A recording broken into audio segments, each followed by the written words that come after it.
黄仁勋睽违15年重返南韩，导播我们来看这一段画面，哇，他真的很会行销，来台湾就去冲夜市，到南韩就去啃炸鸡。他们同坐在大玻璃旁边，一桌3个人，注意到谁跟他同桌了？李在镕、三星不意外，搞晶片、搞 AI 的，但我们反而关注第3位，现代集团的会长郑义宣，搞 AI 的黄仁勋怎么跟造车老板同桌同框？那为什么又是现代汽车？原来背后水可深了。你以为黄仁勋这趟来吃炸鸡喝啤酒？不，他要帮辉达的 AI 帝国装上4个轮子，全力冲刺。而这4个轮子谁来装？居然选上了现代，为什么是现代？这个画面真的太有趣了。黄仁勋睽违15年来到韩国，没有先去名胜古迹参观一番，先到哪里？先到了炸鸡店。他到炸鸡店去，不是只有他一个人去哦，他旁边有2个重量级人物来陪同，一个是三星的李在镕，另外一个就是现代汽车的郑义宣。大家想说，大一群人呢到了这个炸鸡店去了，就坐在窗户旁边，显然是让大家看一下大家的好交情，大家一手啤酒，一手炸鸡，一起吼搭了。干杯哦，甚至呢3个人还喝起了交杯酒啊！所以你看到这个现场，这个画面，导播我们继续看，闪个没完，就看他们现场的这个吃播秀，窗户旁边让你拍好拍满呢。是，你看，显然他们是刻意安排在窗边哦，让大家看到他们3个人的好交情。对，他们不是只有吃炸鸡哦，我们知道韩国一个文化是非常流行，叫做鸡皮文化。这个炸鸡配啤酒，3个人3个人一起喝交杯酒。对，平常交杯酒2个人喝嘛，他们感情多好。他们3个人嘛，3个人手勾在一起，一起吼搭啦。所以呢，感觉出来。光看这画面，一般人就说哇，这3个人交情看起来真的是非常好哦。那大家知道，黄仁勋每次作风都非常亲民，来台湾来夜市的时候也到处签名。到了这个南韩的时候也搞这一套，也搞这一套。他除了签名之外呢，他看到外面这么多人，他特别走到外面去，给他发送香蕉牛奶，发送这个紫菜包给旁边的这些水户啦，工作人员或者是他的粉丝，每个人几乎人手一包所以你看得出来。黄仁勋到南韩同样亲民，所以这个画面我们不是看热闹而已，我们还要看门道。为什么？你刚提到的那面透明玻璃，那就是 Mega， 还有这家店的名字也有 Mega 哦。这家店的名字大家觉得玄机就来了。这家店叫做 Kkambo，Kkambo 是什么意思呢？在韩文里面翻译的就有这个挚友、队友或伙伴的意思。对，好，如果我们退一万步讲，今天黄仁勋邀请大家吃饭，他来到这个 Kkambo，有这个挚友跟队友的意义存在。他找了这个李在镕，找了郑义宣，那代表他们是不是等于是结盟关系了？是不是给大家看这一层黄仁勋来到南韩另外一种意义存在呢？好，那我就问你了，在这个现场里面，我们看到黄仁勋他是贵宾，是你找了李在镕，他做晶片做 AI 不意外。怎么会找了一个造车的郑义宣？他为什么会出现在这个现场呢？对，大家也好奇哦。如果黄仁勋找 SK 集团的话，可能大家还觉得不会。没错，做记忆体的，大家不意外哦。大家做科技做记忆体，大家不意外。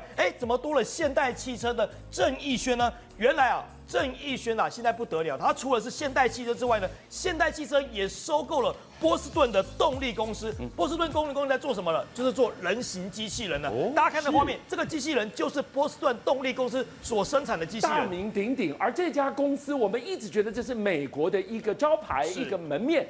美中机器人大战，波士顿动力绝对是扛把子。现在已经被现代集团收购了。对，他们在5年前2020年的12月呢，被现代集团收购了。你看这个机器人多厉害，它其实基本上跟人没什么两样，它的各个关节都可以自由的活动，甚至呢，它可以帮忙拿东西直接摆放，让它不成问题，甚至还可以360度的翻转。你要知道，现在其实现代汽车也非常需要机器人，非常需要 AI。光是在现代汽车在美国乔治亚的工厂，这个工厂呢有750位的人形机器人那你要知道，它搭载了1450名的这些人力，大家一起工作，这个比例是其他工厂基本上不太容易得到的。它这个比例呢是人力2边2:1，人力2位，然后机器人1位。那其他的汽车工厂呢，在美国通常是7:1。你看呢，这个机器人里面它不是只有机器人，还有机器狗。对这个机器狗呢负责怎么样？负责分拣跟搬运机材，甚至呢机器狗会头戴一个摄影机，帮忙检查每一个安装的细节有没有完善。那除了机器狗之外呢，当然人形机器人是他们的最主力。对，人形机器人它会负责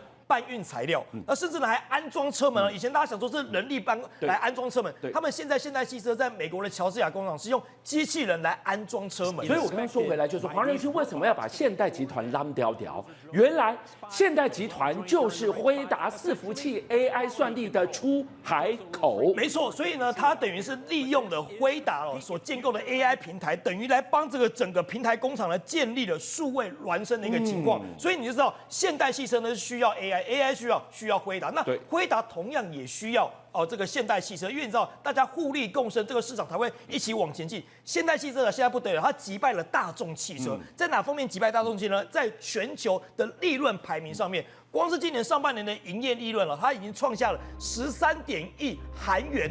跃居了全球第2位，所以第一是丰田 Toyota， 这一点都不意外，永远的车王。第二就是现代，现代凭什么抢占第2？后面靠着就是 AI 后面就是黄仁勋。对，所以他们现在两个结盟出来呢，接下来可能剑指的是其他的车厂或者其他的这些科技行业。你要知道，现代汽车呢，其实在2018年的时候，它已经宣布要投入，包括用 VR 来设计车子了。我们知道过去这些车子呢，设计师会用这种油土来捏一个车型，然后呢，可能你要上色啦。或者你要怎么焊接什么事，你会找其他的工程师一起来帮忙研究。可是现在如果用 VR 来设计车子的话，大家只要戴上 VR 眼镜，有没有像这样子？大家看到是一个同一个空间，直接你要车型的车色，包括你的车门，包括你的轮框要多大多小，通通可以用 VR 线上解决。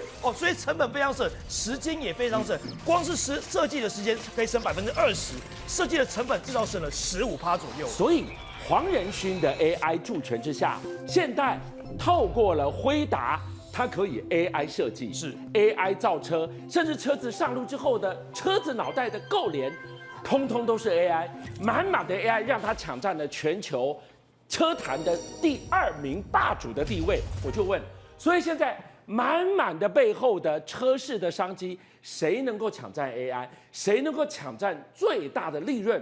哇，这块对黄仁勋来讲，全部都是等待他攻略的处女地啊！尤其是电动车的商机，像电动车的比例呢是节节攀升。我们从这次的东京的移动车展就可以知道，哇，这次东京的移动车展啊 ，Honda、本田是火力全开啊！这个是日本自己本土的车厂，火力全开，他们推出了这一次叫做阿法的战略电动车，它是后轮驱动，可你看它外形非常的漂亮，非常的现代。那甚至呢，它最高可以达到241匹的马力，续航里程呢可以到了480公里。重点是什么？它可以选配双马达4驱，动力更强。另外呢 ，Honda 也全面开发出，这个电动的热血小钢炮。我们知道电动车，大家有些人喜欢这种引擎声，你开电动车开起来没有感觉，但是呢小钢炮，你要引擎声是不是？我就给你引擎声，它可以模拟引擎声，对，这个引擎拉转速的声音，好爽啊！电动车也可以给你，甚至呢，它可以模拟7速的变速箱，包括声浪控制，它通通都可以给你，所以变成说它是热血小钢炮。鸿海的子公司夏普呢，也推出了纯电动的概念车，这个电动车非常有意思，它是有一种说法叫客厅的延续。大家看到画面，这个车子走进去好像一个客厅一样，有非常大面的电视，还有桌子，甚至呢拉起来之后呢，你如果要车速的话，你把椅子倒下来，上面是可以放一张床，都在可以上面就变个最舒服的起居室了，行动的办公室，行动的这个客厅，行动的剧院，通通包含在里面。因为在日本里面是非常流行这个车速情况。我跟大家分享一个故事日本有一名34岁的 YT 这个YouTuber， 他平均的月薪其实不高，大概就15000块台币而已。可是大家想15000块，如果你要租房子，根本不够，你包括伙食费不够。结果呢，这位 YT 呢，他直接车速在上面，他平常就睡在车上，住在车上如果我要洗澡的话，我就开到澡堂旁边停一下，我下去洗澡。那平常我要睡觉的时候呢，怎么办？我开车到车站旁边的停车场，我就停着。那我吃喝拉撒基本上都在车上。这样1个月下来省了非常多钱他光是车速每个月生活费，他基本上还有7000多可以用。这个是很厉害、很 magic 的都市传说。好啦，先讲到了电动车搭配 AI 是必胜方程式，那当然不能不提全球的电动车之王比亚迪啦。大家知道，如果你去日本常在街上看到这种所谓的 K car， 日本人最流行的这种小型的 K car， 也就是核子车。那像比亚迪呢，为了抢攻日本市场的电动车车市呢，它也推出像 K car 这种形状的这种车子要抢攻日本市场。你看它的续航里程已经来到了180公里其实也蛮够用了。那甚至呢支援100瓦的快充，那它的售价呢，其实最诱惑人呢。我跟大家讲，折合台币不到50万哦，这台车折合台币不到50万，而且重点是什么？为什么说 K Car 会在日本的市占率这么高？它达到光是新车的部分呢，就有40%。左右是买这种 K Car，所以你知道现在比亚迪哪怕只有分到10%，它也是大赚哦。所以呢，比亚迪当然不是只有基于说，我发表 K Car， 还有大货车，还有大货车哦，这个货车不得了，平常可以送货，大家看起来好像可以送货的样子，其实啊，里面也可以车速啊，它里面改装一下呢，甚至也可以车速哦，里面还有包括你要桑拿房也没有问题哦，所以里面其实非常的豪华，你要改装什么通通都 OK， 基本上已经变成一个个人的行动小套房了。57报新闻的所有好朋友，俊相又来了，谢谢大家，是你们的订阅数加持了我们，让我们在4月6号中午过后破100万了，多不容易！你知道每一天晚上9点到11点，他在播的时候，我要盯着直播人数升还是跌，一觉醒来我要去看有多少人来点阅，一段时间你们给了我100万的订阅，真的无限感激。最后。我要跟大家瞪眼看，再一次谢谢你们大家，同时请介绍更多好朋友来支持57报新闻，俊相还有优秀的57报新闻团队会继续为大家每一天挖真相。Come on, come on, come on.